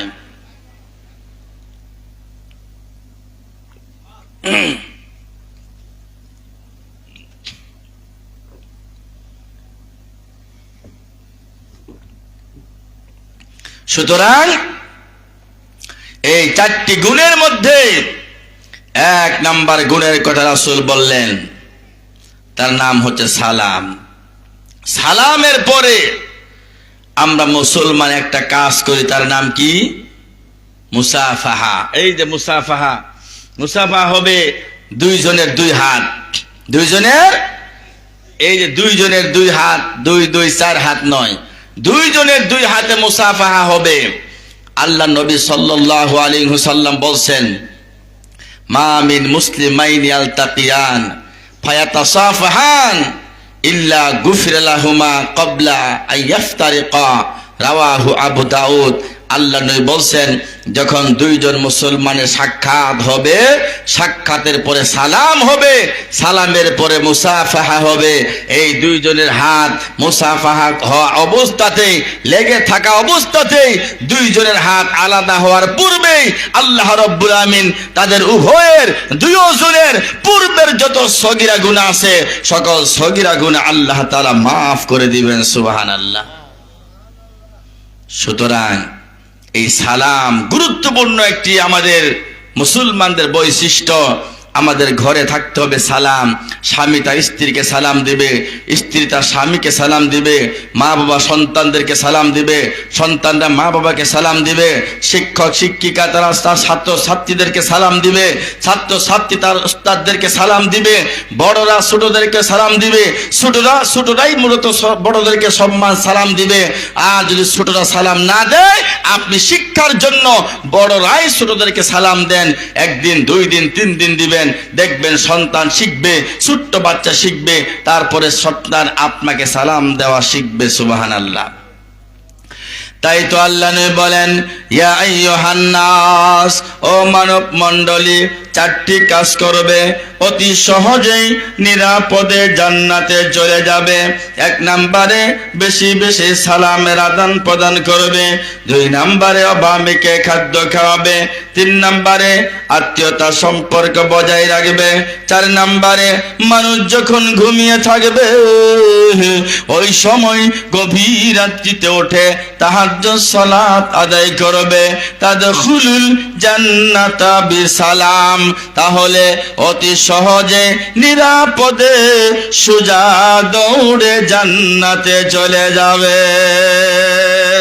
এই মর্মে আল্লাহ নবী আরেকটি হাদিস বলছেন, আন আলিয়্যিন রাদিয়াল্লাহু আনহু قال قال رسول الله صلى الله عليه وسلم إن في الجنة لغرفا ترى ظهورها من بطونها وبطونها من ظهورها فقام إليه أعرابي فقال لمن هي يا رسول الله قال لمن أطاب الكلام وأطعم الطعام وأدام الصيام وصلى لله بالليل والناس نيام। আল্লাহ নবী বললেন, আল্লাহ রাব্বুল আমিন তার বান্দা বান্দীদের জন্য জান্নাতে এত নিয়ামত রেখে দিয়েছেন। আল্লাহ বলেন হাদিসে কুদসিতে, আদাতুল ইবাদিয়াস সালিহিনা মা লা আইনুন রাআত ওয়ালা উযুনুন সামিআত ওয়ালা খাতারা আলা কলবি বাশার।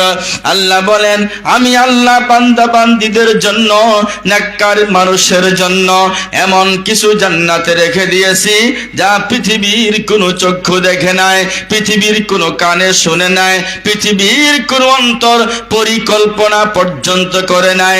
এত সুন্দর নিয়ামত আল্লাহ তাআলা জান্নাতের মধ্যে রেখে দিয়েছেন। তাই তো নবী বলেন, ইন্না ফিল জান্নাতি লাগুরাফান, জান্নাতের মধ্যে এত সুন্দর নিয়ামত, ওই যে গুরাফা রয়েছে, বালাখানা রয়েছে, এত সুন্দর হীরা মণি মুক্তা স্বর্ণ দ্বারা তৈরি ওই যে জান্নাতে বিল্ডিং ঘর আল্লাহ তাআলা নির্মাণ করেছেন, যার ভিতর থেকে বাহির দেখা যায়, বাহির থেকে ভিতর দেখা যায়। এত সুন্দর চাকচিক্য করে আল্লাহ ঘর বালাখানা নির্মাণ করেছেন। এতটুকু বলার পরে আল্লাহ নবীকে প্রশ্ন করা হলো, ইয়া রাসূলুল্লাহ, এত সুন্দর বালাখানায় কে কে যাবে? এত সুন্দর করে আল্লাহ তাআলা বালাখানা নির্মাণ করেছেন, তাহলে এই বালাখানায়, এই জান্নাতে কে কে প্রবেশ করবে? আল্লাহ নবী এবার বললেন, হিয়া লিমান আতাবাল কালাম, এক, যার কথা হবে মিষ্টি, কথা হবে নরম, নরম ভাষায় কথা বলবে, মিষ্টি ভাষায় কথা বলবে, নম্র ভদ্র আচরণ করবে মানুষের সাথে, ওই ব্যক্তি ওই বালাখানায় থাকবে। সুবহানাল্লাহ। দুই, ওয়াতআমাত তুআম, মানুষকে খাদ্য খাওয়াবে।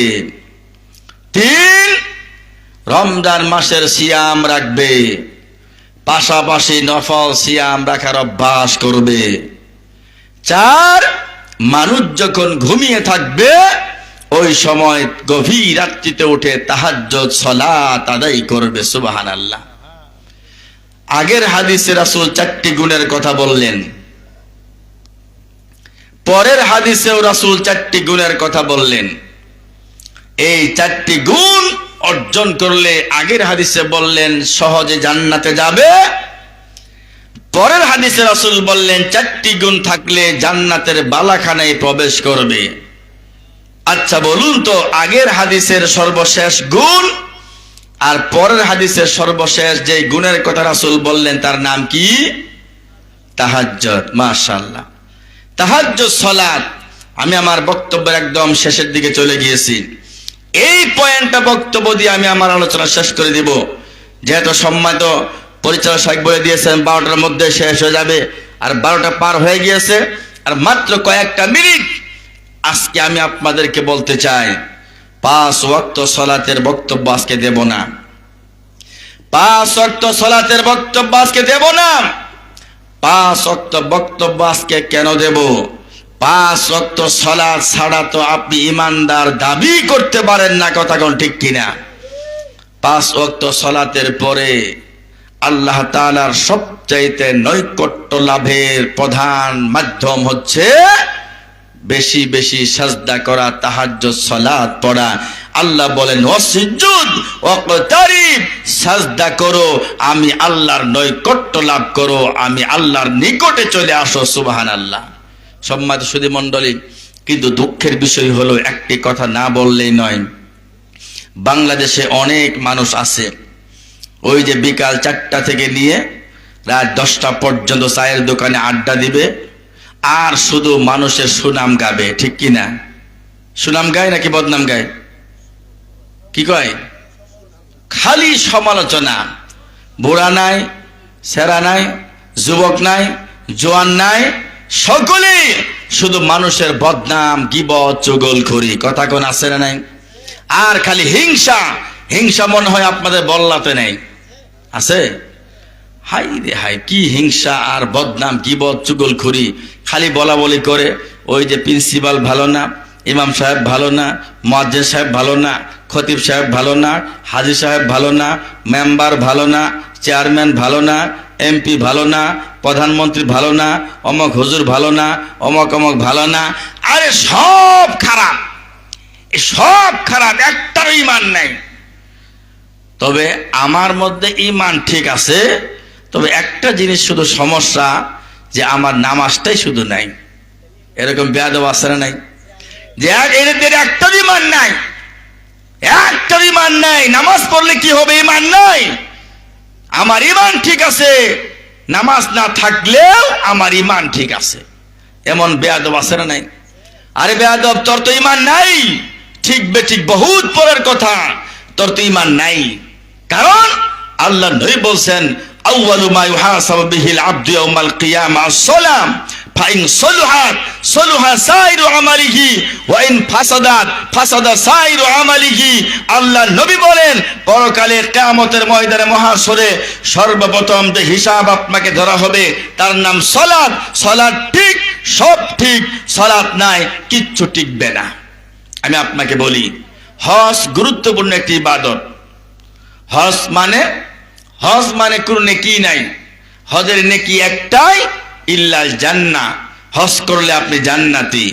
হজ মানে হজে গেলেন, ওই যে হাজরে আসওয়াদে চুম্বন করলেন অথবা ইশারা করলেন, আপনার গুনাহগুলো হাজরে আসওয়াদ চুমা খাওয়ার কারণে, ইশারা করার কারণে আপনার জীবনের সকল গুনাহগুলো চুষে চুষে খেতে খেতে ওই সাদা পাথরটা এখন কালোই পরিণত হয়েছে। হজ এত গুরুত্বপূর্ণ ইবাদত, কিন্তু আপনার হজে যাওয়ার জন্য টাকা পয়সা আপনার নাই, আপনার হজে যাওয়ার সামর্থ্য নাই, আপনি হজে গেলেন না। এত বড় গুরুত্বপূর্ণ ইবাদত আপনি করলেন না। এবার বলুন, ঈমান আছে না নাই? ঈমান থাকবে না থাকবে না? বুঝেন নাই? সামর্থ্য না থাকার কারণে আপনি হজ করলেন না, ঈমান টিকবে না টিকবে না? টিকবে। যাকাত গুরুত্বপূর্ণ একটি ইবাদত। যাকাত দিলে আপনার সম্মান বাড়বে, সম্পদ বাড়বে, জান্নাতি হবেন। না দিলে সাপ হবে, আগুন হবে, সাপ কামড়াবে। এত গুরুত্বপূর্ণ একটি ইবাদত, তার নাম যাকাত। কিন্তু যাকাত দেওয়ার জন্য যে একটা নিসাব পরিমাণ সম্পদের মালিক হতে হয়, এই মালিক আপনি হন নাই। আপনি যাকাত দিলেন না, উল্টা আপনি যাকাত খাওয়ার মালিক। আপনি যাকাত দিলেন না, উল্টা যাকাত খাইলেন। এবার বলুন, আপনার ঈমান টিকবে কি টিকবে না? টিকবে। এভাবে অনেক ইবাদত রয়েছে আমার বন্ধুরা। বিভিন্ন কারণে সাময়িকভাবে যদি আপনি ইবাদত না করেন, আপনার ঈমান টিকবে। কিন্তু এমন একটি ইবাদত, তার নাম সালাত, তার নাম সালাত। পৃথিবীতে এমন কোনো কারণ নাই যেই কারণ দেখাইয়া আপনি বলতে পারবেন আমার সালাত না থাকলেও আমার ঈমান ঠিক থাকবে। এই কথা পৃথিবীতে খুঁজে পাওয়া যায় না। কারণ সালাত পড়তে হলে দাঁড়িয়ে সালাত পড়তে হয়, দাঁড়াইতে পারেন না। বসে নামাজ পড়ুন, বসেও পারেন না। শুয়ে সালাত পড়ুন, শুয়েও পারেন না। ইশারায় সালাত পড়ুন।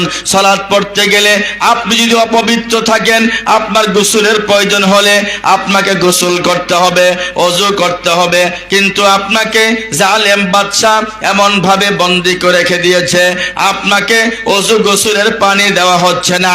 আপনার শরীরে অপবিত্র ময়লা লেগে রয়েছে, অপবিত্র অবস্থায় আপনাকে সালাত পড়তে হবে। সালাত পড়তে গেলে পোশাকের প্রয়োজন হয়, আপনাকে অলঙ্গ অবস্থায় ঘরের মধ্যে বন্দী করে রেখে দেওয়া হয়েছে, আপনাকে পোশাক দেওয়া হচ্ছে না। অলঙ্গ অবস্থাতে আপনাকে সালাত পড়তে হবে। ওই যে যুদ্ধের ময়দানে আপনি দৌড়াচ্ছেন, পিছন দিক থেকে কাফের বাচ্চারা আপনাকে ধাওয়া পাল্টা করেছে, আপনি ওই যে তীর ছুটে ছুটে সামনে আগাচ্ছেন, আপনি তীর ছুটছেন, আপনি দৌড়াচ্ছেন। ঠিক ওই সময়ই হাইয়া আলাস সালাহ মুয়াজ্জিনের আহ্বান এসেছে, হাইয়া আলাস সালাহ হাইয়া আলাল ফালাহ। ঠিক ওই সময়ে দৌড়াতে দৌড়াতেই আপনাকে সালাত পড়তে হবে। সালাত এমন একটি ইবাদত, যেই ইবাদত মৃত্যু পর্যন্ত, আপনার হুঁশ থাকা পর্যন্ত, আপনার আত্মা থাকা পর্যন্ত আপনি বলতে পারবেন না যে এই কারণে সালাত পড়তে পারি নাই, এই অজুহাতে সালাত পড়তে পারি নাই, তারপরেও আমার ঈমান টিকবে। এই কথা পৃথিবীতে কুরআন হাদিসে পাওয়া যায় না। এই জন্যই বিশ্বনবী মুহাম্মদুর রাসূলুল্লাহ সারাটা জীবন শুধু বলে গেলেন সালাত সালাত, এবং জীবনের সর্বশেষ যে বাক্যটি তিনি উচ্চারণ করে গেলেন সেটা হচ্ছে, আমার উম্মতেরা রে, আসসালাহ আসসালাহ ওয়া মা মালাকাত আইমানুকুম। ওরে আমার উম্মতেরা রে, আমি চলে যাব, আমি মারা যাব, আমি শেষ হয়ে যাব। জীবনের সর্বশেষ বাক্যটা আমি বলে গেলাম, আসসালাহ আসসালাহ আসসালাহ। ও আমার উম্মতেরা, নামাজ নামাজ নামাজের গুরুত্ব দিও, নামাজকে হেফাজত করিও। অথচ আমি জানি না এখানে যারা উপস্থিত রয়েছেন, এখানে যারা উপস্থিত রয়েছেন, হয়তোবা আমাদের মধ্যে এমন ব্যক্তি থাকলেও থাকতে পারে, আজকের ফজর থেকে ঈশা পর্যন্ত 5 ওয়াক্ত সালাত চলে গেছে, এক ওয়াক্ত সালাত পড়ি নাই, এমন লোক আছে না নাই? সকাল 10টার সময় অথবা বিকাল 5টার সময় জানাজার সালাত, এলাকার বড় মানুষ মারা গিয়েছে, জানাজার সালাতে হাজার হাজার মানুষের উপস্থিতি, অথচ ওই ব্যক্তি ওই দিনের ফজর জোহর আসরের সালাতটা পড়ে নাই। ওই যে জানাজার সালাতে ঠিকই উপস্থিত হয়েছে, কথা কোন আছে না নাই? ঈদের মাঠে সকালবেলা হতে না হতে সবার আগে দামি পোশাক পরিধান করে যায় নামাজ দিয়ে প্রথম কাতারে ইমামের পিছনেই দণ্ডায়মান হয়ে সালাত পড়ে, অথচ ওই ঈদের দিনের ফজরের সালাতটা সে পড়ে নাই, কথা কোন ঠিক কিনা? আমার বন্ধুরা, আমি আপনাকে বলতে চাই, এই যে আল্লাহ তাআলা আমাদেরকে এই যে কিছুদিন আগে থেকে বারবার কিছুদিন পরে পরে ঘন ঘন ভূমিকম্প দিয়ে আল্লাহ আমাদের সতর্ক করে দিচ্ছে, লাআল্লাহুম ইয়ারজিউন, যাতে বান্দা ফিরে আসো, ভূমিকম্প দিচ্ছি তোমার কর্মের কারণে, নামাজ পড়ো না এই জন্য ভূমিকম্প দিচ্ছি, গান বাজনা বাদ্যযন্ত্র নাটক সিনেমা বেহায়াপনা অশ্লীলতার কারণে আমি আল্লাহ তোমাদেরকে ভূমিকম্প দিচ্ছি। কেন দিচ্ছি? লাআল্লাহুম ইয়ারজিউন, যাতে করে তোমরা ফিরে আসো। কিন্তু ভূমিকম্প হলো আপনি ঘর থেকে বের হয়ে গেলেন ঠিকই আছে, কিন্তু ঘর থেকে বের হয়ে মসজিদ মুখী এখনো হতে পারলাম না, কথা কোন ঠিক কিনা? আমার বন্ধুরা, 5 ওয়াক্ত সালাতের বিকল্প নাই। 5 ওয়াক্ত সালাতের বক্তব্য আজকে দেব না, শুধু 5টা মিনিট আমি আপনাদেরকে বলতে চাই। 5 ওয়াক্ত নামাজের পাশাপাশি আপনাকে তাহাজ্জুদ সালাত পড়তে হবে। আল্লাহ নবী সাল্লাল্লাহু আলাইহি ওয়াসাল্লাম কি করতেন? কামান নবী সাল্লাল্লাহু আলাইহি ওয়াসাল্লাম হাত্তা তাওয়াররামাত কদমাহু ফাকিলা লাহু লিমা তাসনাউ হাযা ওয়াকাদ গুফিরা লাকা মা তাকদ্দামা মিন যামবিকা ওয়া মা তাআখারা। আল্লাহ নবী তাহাজ্জুদ সালাত পড়তে পড়তে পা মুবারক ফুলিয়ে দিতেন। সাহাবায়ে কেরাম জিজ্ঞেস করলেন, ইয়া রাসূলুল্লাহ, আল্লাহ তাআলা আপনার জীবনের পূর্বের এবং পরের সকল গুনাহ মাফ করে দিয়েছেন, এরপরও কেন এত কষ্ট করে সালাত আদায় করেন? আল্লাহ নবী বলতেন, আফালা আন আকুনা আবদান শাকুরা, যে আল্লাহ দয়া করে মায়া করে আমার জীবনে সব গুনাহগুলো মাফ করে দিলেন, আমি কি ওই আল্লাহর কৃতজ্ঞ বান্দা হব না? সুবহানাল্লাহ, আমি কি ওই আল্লাহর কৃতজ্ঞ বান্দা হব না? আল্লাহর কৃতজ্ঞতা জ্ঞাপনের জন্য বিশ্বনবী সাজদায় পড়ে যেতেন, তাহাজ্জুদ পড়ে যেতেন। আর আল্লাহ আপনাকে কত নিয়ামত দিলেন, আল্লাহ আপনাকে চক্ষু দিলেন, হাত দিলেন, নাক দিলেন, কান দিলেন, পা দিলেন, রিজিক দিলেন, নিয়ামত দিলেন, সুস্থতা দিলেন, এরপরেও আপনি কোন লজ্জায় ওই যে ইশারের সালাত না পড়ে কোন লজ্জায় ঘুমিয়ে যান? শুনুন, ঘুম মানে মৃত্যু, আপনি তো মরে যাচ্ছেন। আল্লাহুম্মা বিসমিকা আমুতু ওয়া আহইয়া, আল্লাহ তোমার নামে মরে গেলাম, যদি তুমি আমাকে জীবিত করো তাহলে জীবিত হতে পারবো, নচেত ওই মরার মধ্যেই শেষ হয়ে যায়। এমন লোক আছে না নাই? তাহলে কোন লজ্জায় আপনি ইশারার সালাত না পড়ে, আপনি নির্লজ্জায় আপনি ঘুমিয়ে গেলেন ইশারার সালাত না পড়ে, তাহলে আপনি বেঈমান হয়ে, বেনামাজি হয়ে, কাফের হয়ে আপনি মারা গেলেন। আপনি নিশ্চিত জেনেই গেলেন যে আপনি জাহান্নামে যাচ্ছেন। কেন পড়বেন? ভালো করে শুনুন। ইয়ানজিলু রাব্বুনা তাবারাকা ওয়া তাআলা কুল্লা লাইলাতিন ইলা সামাঈদ দুনিয়া حين يبقى ثلث الليل الآخر يقول من يدعوني فاستجيب له من يسألني فأعطيه। আল্লাহ নবী বলেন, তাহাজ্জুদ কেন পড়বে? ভালো করে শুনো। গভীর রাত্রিতে উঠে আপনি যখন তাহাজ্জুদ সালাত আদায় করবেন, আদায় করে যখন আপনি দুহাত আকাশের দিকে উঠিয়া দু চোখের পানি ছেড়ে দিয়ে আপনার জীবনের সকল গুনাহগুলো আল্লাহর কাছে উপস্থিত করবেন, আপনার জীবনের যত আশা বাসনা রয়েছে সব কিছু নিয়ে আল্লাহর কাছে উপস্থিত হয়ে যাবেন। আমার বন্ধুরা, ভালো করে শুনুন। 5 ওয়াক্ত নামাজের জন্য মুয়াজ্জিন সাহেব মাইক দিয়ে আপনাকে ডাকে, হাইয়া আলাস সালাহ, নামাজে আসো, হাইয়া আলাল ফালাহ, নামাজে আসলেই কল্যাণ হবে। 5 ওয়াক্ত নামাজের জন্য মুয়াজ্জিন সাহেব ডাকে, কিন্তু তাহাজ্জুদ সালাতের জন্য, কোন মুয়াজ্জিন ডাকে না তাহাজ্জুদ সালাতের জন্য।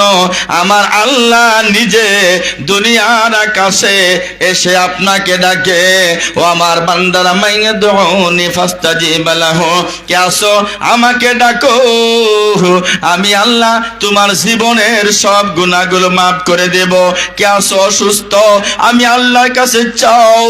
ওই যে অসুস্থ হয়ে গেলে আমরা লক্ষ লক্ষ টাকা খরচ করে আগে হাসপাতালে যাই যে না, আপনি অসুস্থ হয়ে গেলেন, আপনি 2 রাকাত সালাত আদায় করুন, মসজিদ মাদ্রাসায় কয়টা টাকা দান করুন। আল্লাহ নবী বলছেন আর সাদাকাতু তারুদ্দুল বালা, সাদকা করলে বালা মুসিবত দূর হয়ে যায়। মই যে হাসপাতালে গিয়ে আপনি চিকিৎসা নেন, সিঙ্গাপুরে গিয়ে চিকিৎসা নেন, বাধা নাই, শরীয়তে কোনো বাধা নাই, আপনার সামর্থ্য অনুযায়ী আপনি চিকিৎসা করবেন, কোনো বাধা নাই। কিন্তু পৃথিবীর সকল ডাক্তার একত্রিত হলেও আপনাকে সুস্থ করতে পারবে না যদি আল্লাহ আপনাকে সুস্থ না করেন। ওই আল্লাহর কাছে আপনি কেঁদে বলুন, আল্লাহ আমি অসুস্থ হয়ে গেছি, আল্লাহ তুমি আমাকে সুস্থ করো, আল্লাহ আমি এই বিপদে পড়ে গেছি, আল্লাহ তুমি আমাকে বিপদ থেকে উদ্ধার করো। আমার আল্লাহ ডেকে বলে মাইয়াদউনি ফাস্তাজিব লাহু, মাইয়াসআলুনি ফাউতিহি, মাইয়াস্তাগফিরুনি ফাগফির লাহু, আমি আল্লাহ তোমার সব চাওয়া পূরণ করে দেব। সুবহানাল্লাহ। সর্বশেষ যে কথাটি, আল্লাহ এমন একজন, পৃথিবীতে আপনি মানুষের কাছে যত চাবেন তত রাগ হবে। একবার চাবেন দিব, 2 বার চাবেন দিবে, 3য় বার চাইলে রাগ হয়ে যাবে, দিবে না। এটা হলে মানুষের বৈশিষ্ট্য, কথা কোন ঠিক কিনা? কিন্তু আমার আল্লাহ এমন যে যত বেশি চাবে আল্লাহ তত বেশি খুশি হয়ে যাবে। হর হামেশা দেনে কো তৈয়ার হ্যায়, জনা মাঙ্গে উসসে ও বেজার হ্যায়।